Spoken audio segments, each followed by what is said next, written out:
భూమి తన చుట్టూ తాను తిరుగుతూ సూర్యుని చుట్టూ తిరుగుతోంది. రాత్రి పగలు వచ్చేది అందుకే. అయితే భూమి లోపల కూడా పొరలు కదులుతూ ఉంటాయి. ఆ కదలిక భూమిపై పరిస్థితుల్ని ప్రభావితం చేస్తుంది. అయితే ఇదే ఇప్పుడు ప్రమాదంగా మారబోతుందా? లోపలి పొరల్లో మారుతున్న పరిస్థితులు భూమి మీద జీవరాశిని భయపెడుతున్నాయా? ఇక జీవరాశి అంతానికి కౌంట్ డౌన్ మొదలైనట్లేనా? అసలేం జరిగింది? భయపెడుతున్న కొత్త పరిశోధన ఏంటి? యుగాంతానికి ముహూర్తం ఫిక్స్ అయ్యిందా? జీవరాశి అంతం ఏ క్షణమైనా జరగొచ్చా? భూమి లోపలి పొరల్లో ఏం జరుగుతోంది?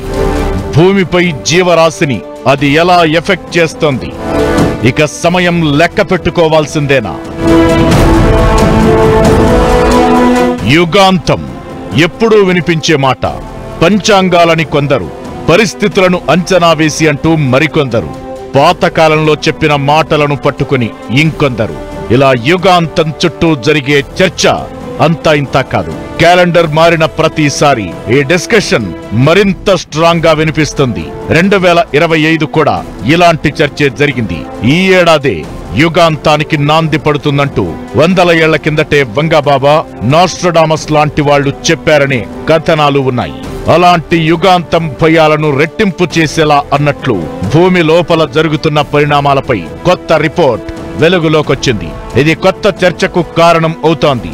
భూమి లోపల పొరలు నెమ్మదించాయని, ఇది భూమి మీద జీవరాశిని ప్రభావితం చేస్తుందంటూ రకరకాల కథనాలు వినిపిస్తున్నాయి.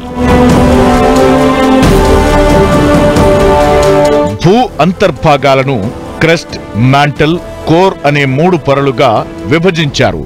పై పొర క్రస్ట్ జీవజాలం వృద్ధి చెందడానికి అనుకూలంగా ఉంటుంది. దాని కింద మ్యాంటల్, ఆ తరువాత ఉండే 3వ పొర కోర్. ఇది ద్రవ రూపంలో ఉంటుంది. ఇది భూమి లోపలి అత్యంత వేడి ప్రదేశం. ఇక్కడ ఉష్ణోగ్రత సూర్యుడి ఉపరితలంతో సమానంగా ఉంటుంది. భూ అంతర్భాగంలో 5180 కిలోమీటర్ల లోతులో ఉండే ఈ ప్రదేశం ఐరన్, నికెల్ వంటి ఖనిజాలతో నిండి ఉంటుంది. ఓ రకంగా దీన్ని భూమికే కేంద్రం అనొచ్చు. అయితే ఇప్పుడు దీని గురించే ఆసక్తికర విషయం ఒకటి వెలుగులోకొచ్చింది. భూమి ఉపరితలంతో కంపేర్ చేస్తే కోర్ భ్రమణ వేగం తగ్గుతోందని సైంటిస్టులు గుర్తించారు. దీని ప్రభావం భూమి ఉపరితలం మీద ఉండే ఛాన్స్ ఉంటుందని చెబుతున్నారు. భూమి ఉపరితలం నుంచి 5000 కిలోమీటర్లకు పైగా లోతులో ఉండడంతో కోర్ భ్రమణ వేగాన్ని గుర్తించడం కష్టం. అయితే భూకంపాలు సంభవించినప్పుడు ఉత్పత్తయ్యే సిస్మో తరంగాల ఆధారంగా కోర్ భ్రమణ వేగాన్ని లెక్కిస్తారు. ఎలా ఉంటుంది, ఎలా తిరుగుతోందనే దానిపై ఓ క్లారిటీకి వస్తారు. నిజానికి ఎర్త్ కోర్ అంతర్గత భాగాన్ని మొదటిసారిగా 1936లో గుర్తించారు.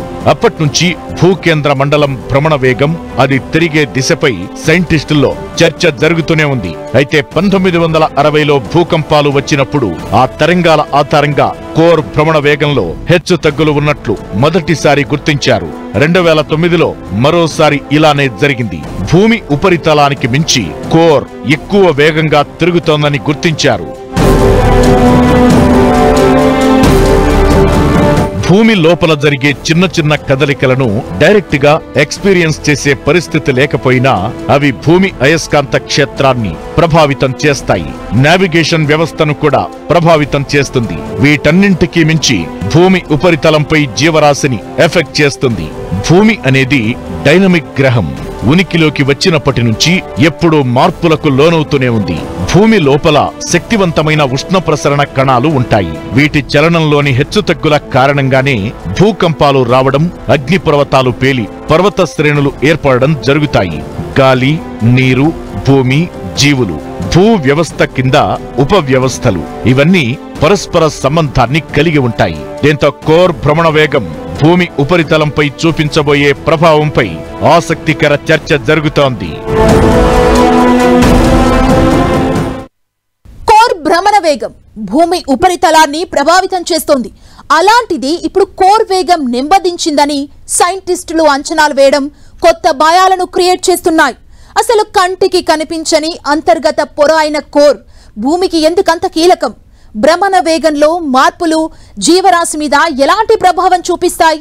ఒక రకంగా ప్రకృతి, ప్రాణాలు అన్నీ ప్రమాదంలో ఉన్నట్లేనా? భూమి లోపలి పొర అయిన కోర్ దాదాపు చంద్రుని పరిమాణంలో ఉంటుంది. అంటే భూమితో కంపేర్ చేస్తే 1% కంటే తక్కువ పరిమాణం అన్నమాట. అయినా సరే అయస్కాంత క్షేత్ర శక్తిలో 10% ఇన్నర్ కోర్ నే ఆవరించి ఉంటుంది. ఈ అయస్కాంత క్షేత్రమే జీవి మనుగడకు కీలకం. లోపలి కోర్ బయటి భాగం మాత్రం ఇనుము, నికెల్ పదార్థంతో ఉంటుంది. ఇది 2200 కిలోమీటర్ల మందం, అధిక ఉష్ణోగ్రతను కలిగిన కణ నిర్మితం. ఈ కణాల కదలిక అయస్కాంత క్షేత్రాన్ని క్రియేట్ చేస్తుంది. అయస్కాంత క్షేత్రం భూమి వాతావరణం చుట్టూ విస్తరించి ఉంటుంది. ఈ క్షేత్రం కింద ఉండే ద్రవ ప్రవాహం భూభ్రమణాన్ని కోఆర్డినేట్ చేస్తుంది. భూమి లోపలి పొరల నుంచి ఉపరితలానికి పయనించే అయస్కాంత తరంగాలు అంతరిక్ష వికిరణానికి లోను కాకుండా భూమిని రక్షిస్తాయి. భూమి లోపలి కోర్ భూ ఉపరితలం కంటే నెమ్మదిగా తిరుగుతున్నట్లు ఇప్పుడు సైంటిస్టులు గుర్తించారు. నిజానికి కోర్ భ్రమణ వేగం తగ్గడం 2010 నుంచి స్టార్ట్ అయిందన్నది శాస్త్రవేత్తల అంచనా. అయితే మరో వాదన కూడా ఉంది. కోర్ భ్రమణం 2009లో దాదాపుగా ఆగిపోయి తరువాత వ్యతిరేక దిశలో తిరగడం ప్రారంభించిందని చైనాలోని పెకింగ్ యూనివర్సిటీ సైంటిస్టులు అంచనా వేశారు. దీంతో కోర్ భ్రమణ వేగంపై రకరకాల చర్చలు జరగ్గా లేటెస్ట్ రిపోర్ట్ ఈ ప్రయోగాలకు సంబంధించి ఓ క్లారిటీ ఇచ్చే ఛాన్స్ ఉంది. అయితే కోర్ భ్రమణ వేగం తగ్గడం అనేది భూమి ఉపరితలం మీద తీవ్రంగా ప్రభావం చూపించే అవకాశాలుంటాయనే అభిప్రాయాలు వ్యక్తమవుతున్నాయి. వాతావరణంలో చాలా మార్పులు చోటు చేసుకునే ఛాన్స్ ఉంటుంది. గాలి, సముద్ర ప్రవాహాలు భూభ్రమణం మీదే ఆధారపడి ఉంటాయి. కోర్ ఎఫెక్ట్ తో భూ అయస్కాంత క్షేత్రంలో మార్పులు వస్తే భూమి గురుత్వాకర్షణ శక్తి తగ్గుతుంది. రోజుకు 24 గంటల కాలగమనంలో మార్పు వస్తాయి. అదే జరిగితే జీవరాశి ప్రమాదంలో పడినట్లే అనేది సైంటిస్టుల మాట. అయితే ప్రస్తుతానికి ఇవన్నీ అంచనాలు మాత్రమే. రాబోయే రోజుల్లో మరిన్ని పరిశోధనలు చేయబోతున్నారు. ఇది వాల్టీ స్పెషల్ ఫోకస్. మరో ఫోకస్ తో మళ్ళీ కలుద్దాం. చూస్తూనే ఉండండి 10 టీవీ.